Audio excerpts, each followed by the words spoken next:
Assalamualaikum warahmatullahi wabarakatuh. Alhamdulillah, bertemu kembali bersama Ibu Tia dalam mata pelajaran Sejarah Kebudayaan Islam. Anak-anak kelas 3 Al-Quds, bagaimana kabarnya hari ini? Ibu berdoa kalian semua dalam keadaan sehat dan tentunya semuanya sudah siapkan untuk menerima pembelajaran pada hari ini. Baiklah, sebelum kita memulai pembelajaran pada hari ini, mari bersama kita membaca basmalah. Bismillahirrohmanirrohim.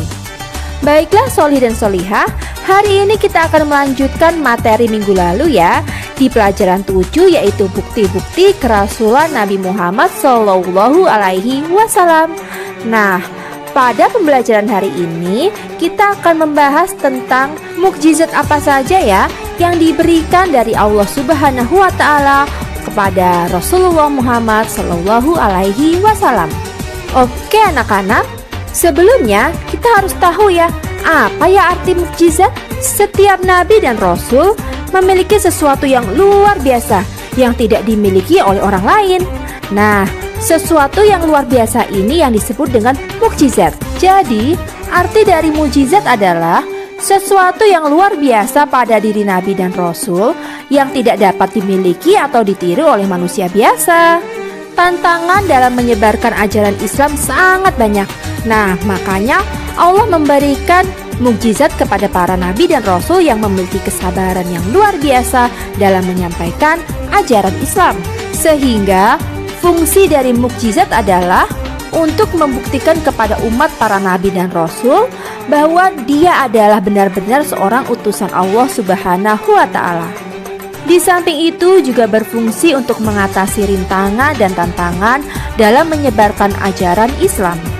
Nah anak-anak, tentunya anak-anak sudah mengetahui ya tentang kisah dari para nabi. Setiap nabi dan rasul diberi mukjizat yang berbeda dan beragam. Mukjizat yang dimiliki adalah sesuai dengan kebutuhan dan tantangan yang dihadapi oleh setiap nabi dan rasul. Sehingga mukjizat para nabi pun berbeda-beda dan tidak sama, karena tantangan dan juga rintangan yang dihadapi para nabi dan rasul pun berbeda-beda. Contohnya adalah mukjizat yang diberikan kepada Nabi Musa, yaitu dapat membelah Laut Merah, karena saat itu Nabi Musa dan kaumnya sedang dikejar oleh Fir'aun. Ada juga mukjizat yang dimiliki oleh Nabi Nuh, yang dapat membuat bahtera atau kapal besar yang dapat menyelamatkan orang-orang beriman dan juga binatang, karena pada saat itu umat Nabi Nuh yang durhaka diazab oleh Allah dengan air bah yang dapat menenggelamkan mereka. Ada juga Nabi Ibrahim yang diberi mukjizat tidak dapat dibakar api, karena pada saat itu Nabi Ibrahim melakukan perlawanan terhadap Raja Namrud yang kejam, sehingga Nabi Ibrahim dijatuhi hukuman dibakar api hidup-hidup. Demikian juga dengan Nabi Muhammad SAW ya anak-anak. Allah Subhanahu wa Ta'ala juga memberikan beberapa mukjizat kepada Nabi Muhammad. Nah, apa saja ya mukjizat yang dimiliki oleh Nabi Muhammad SAW? Mukjizat yang pertama adalah atas izin Allah Subhanahu wa Ta'ala, Rasulullah pun dapat membelah bulan demi membuktikan kebesaran Allah Subhanahu wa Ta'ala kepada kaum kafir Quraisy. Ini bermula dari kaum kafir Quraisy yang berencana untuk menyudutkan Nabi Muhammad SAW agar kenabian dari Rasulullah tidak terbukti. Nah, mereka kesal pada Rasulullah karena dianggap sudah menghina Tuhan yang mereka sembah dan mendakwahkan agama baru. Kaum Quraisy memberikan tantangan kepada Nabi Muhammad untuk menunjukkan satu mukjizat kepada mereka, yaitu dengan membelah bulan menjadi dua.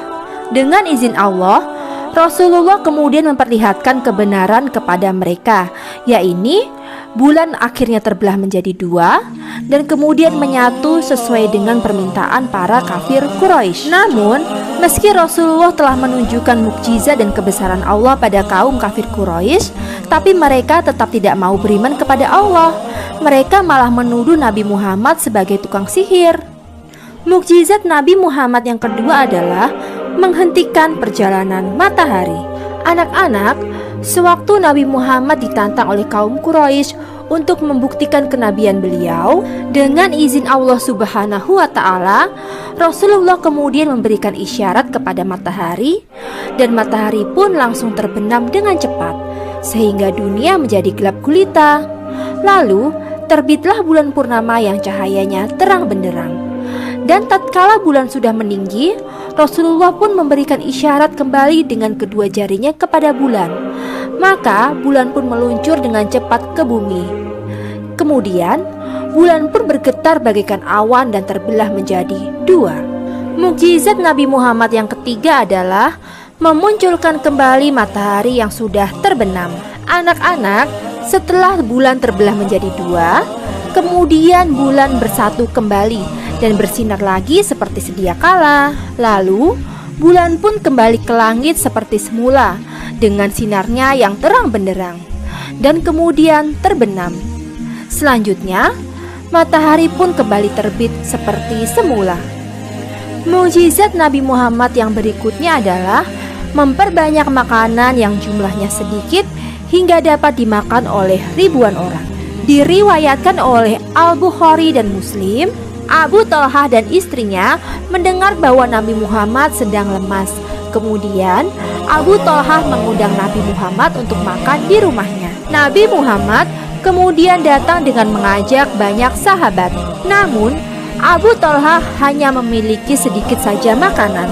Kemudian Rasulullah mendoakan makanan yang dihidangkan, dan akhirnya makanan tersebut cukup untuk makan semua orang hingga kenyang. Begitu juga dengan Rasulullah dan keluarga Abu Talhah. Mukjizat kelima yaitu adalah perjalanan Isra Mi'raj. Isra Mi'raj adalah perjalanan Nabi Muhammad SAW dari Masjidil Haram di Mekah ke Masjidil Aqsa di Palestina, dan kemudian dilanjutkan dengan perjalanan Nabi Muhammad menuju langit ketujuh sampai ke Sidratul Muntaha. Disinilah kemudian Allah Subhanahu wa Ta'ala bertemu dengan Nabi Muhammad dan memberikan perintah sholat wajib 5 waktu.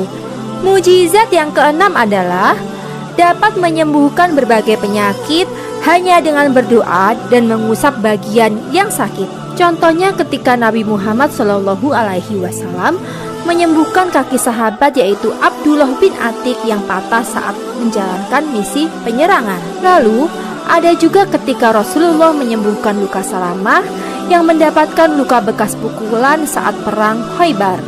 Mukjizat Nabi Muhammad SAW yang berikutnya adalah meramalkan dengan benar sesuatu yang akan terjadi. Di antaranya adalah pernyataan Rasulullah tentang jatuhnya Konstantinopel. Dan ternyata ini benar-benar terbukti ketika Muhammad Al-Fatih berhasil menaklukkan Konstantinopel.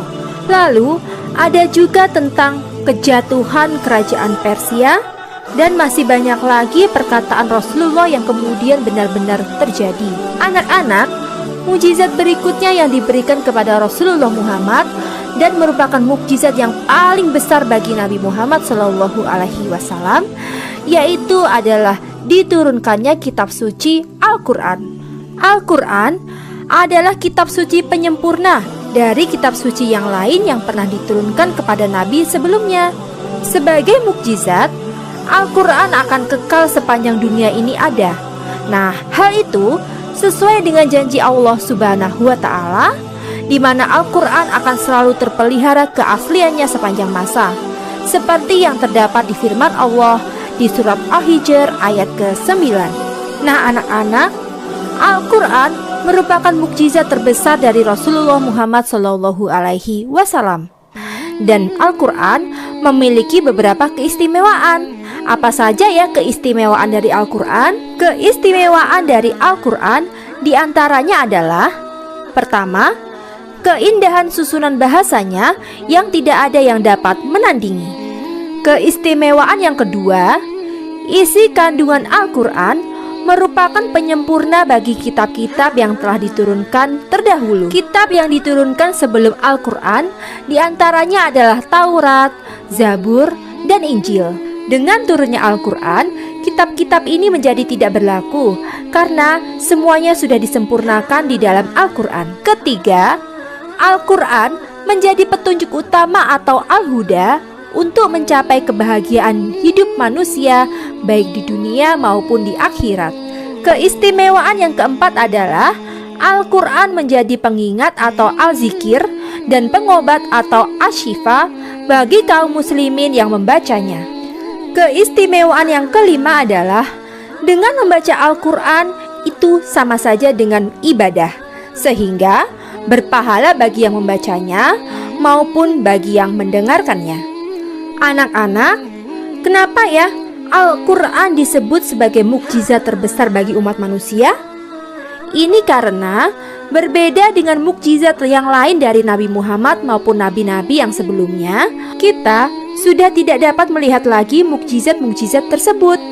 Sedangkan Al-Quran adalah mukjizat yang masih dapat kita lihat sampai dengan hari ini. Bahkan mukjizat Al-Quran merupakan mukjizat yang abadi sepanjang zaman, sehingga Al-Quran merupakan mukjizat yang kekal dan abadi. Untuk itu anak-anak, kita harus selalu membaca dan juga mempelajari Al-Quran ya.